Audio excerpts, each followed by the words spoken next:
हैं कि हरियाणा को कैसे लूटा जाए, किस तरह से हरियाणा में नई लूट की दुकान चलाई जाए। आज उसको लेकर के जो हरियाणा में इन्होंने एक लूट की दुकान शुरू की है और वो बहुत ही बड़ा घोटाला पूरे हरियाणा के अंदर है। ये जो डी प्लानिंग के तहत जो गांव में काम होने होते हैं उसमें इन्होंने कहा था भी इसमें लिखा हुआ है साफ साफ कि ई टेंडरिंग के थ्रू सारे काम साइट पे डाल करके और ऑनलाइन प्रोसेसिंग जो करके टेंडरिंग में जिस तरीके से होती है वो तरीका अपना करके गांव में विकास का तरीका अपनाया जाएगा। लेकिन इन्होंने क्या किया है, ये एक एक गांव में जेई और जो इनके अफसर हैं उनको इन्होंने प्रमोट किया है कि भाई ये काम करेंगे। और वो जो 10 लाख से नीचे का टेंडर, 10 लाख वो टेंडर ही पास नहीं होगा, वो खाली एक गले में से पैसे उठाओ और काम करो और जितना मर्जी चाहो उतना लूट करो। इसका ये माध्यम है। ये जो सरकार है ये चाहती है कि जो पंचायत चुनाव इन्होंने टाले, जो पंचायतों के जो चुनाव इन्होंने टाले वो ये घोटाला करने के लिए टाले इन्होंने। अभी कैसे हरियाणा के अंदर घोटाला किया जाए, कैसे हरियाणा के लोगों की जो गाड़ी कमाई उसको लूटा जाए, वो उसमें ये जो सरकार है ये चाहती कि पिछले दरवाजे से जितना लूटा जाए लूट लो। क्योंकि 2021 में जो चुनाव होने थे वो चुनाव आज 2022 भी जाने वाला है और हो सकता है 2023 भी चला जाए।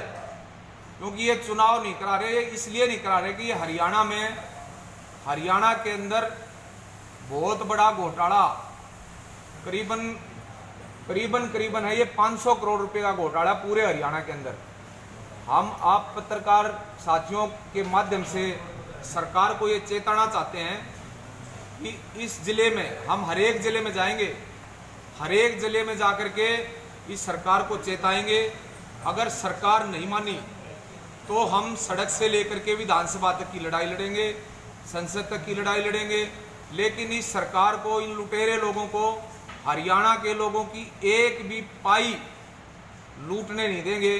क्योंकि आज हरियाणा में जिस तरीके से ये पंचायत चुनाव ना करा के और पंचायतों के जो पैसे को सीधा सीधा अपनी जेब में, अफसरों की जेब से अपनी जेब में डालने का जो काम भारतीय जनता पार्टी और जननायक जनता पार्टी, जो इनका मंत्री जो कहता मैं पंचायत जो मंत्री बना रखा बबली, वो कहता कि उसने तो खुद कहा था घोटाले, और उसके तो डिपार्टमेंट में ही घोटाले हो रहे हैं। तो ये आप देखिए एक एक गांव में अलग अलग दिया गया है कि भाई 10 लाख से नीचे के काम जो हैं इन्होंने बगैर टेंडरिंग के, बगैर ऑनलाइन प्रक्रिया के, एक सीधा आज एक तरफ मोदी जी कहते हैं कि डिजिटल इंडिया है और एक तरफ जो खट्टर की सरकार है हरियाणा की वो कहती है कि कोई डिजिटल इंडिया नहीं है, गले से पैसे उठाओ,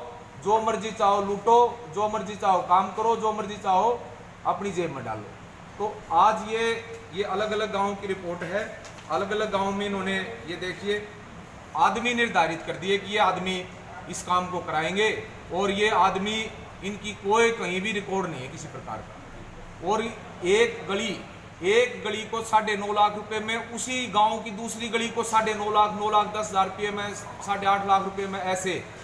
तो ये टोटल पूरे हरियाणा में करीबन 500 करोड़ रुपया घोटाला। ये जो प्रतियां हैं ये हम आपको एक प्रति सारे पत्रकार साथियों को हम देंगे और पूरे हरियाणा के एक जिले में हम जाएंगे और इस आपके माध्यम से सरकार को चेताना चाहते हैं, डीसी साहब को चेताना चाहते हैं, या तो 2 दिन में ये जो फैसला लिया, ये लूटने का जो फैसला लिया है, इसको तुरंत प्रभाव से बंद करके इसकी ऑनलाइन प्रक्रिया शुरू करें।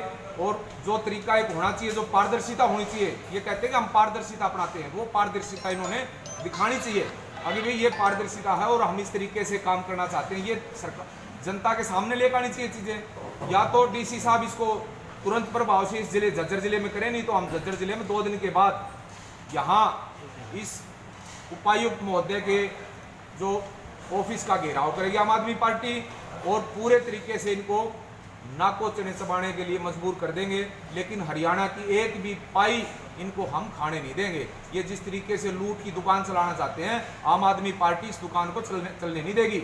आम आदमी पार्टी किसी तरीके से हरियाणा के ऊपर, हरियाणा के लोगों की जो गाड़ी कमाई उस पर डाका नहीं डालने देंगे।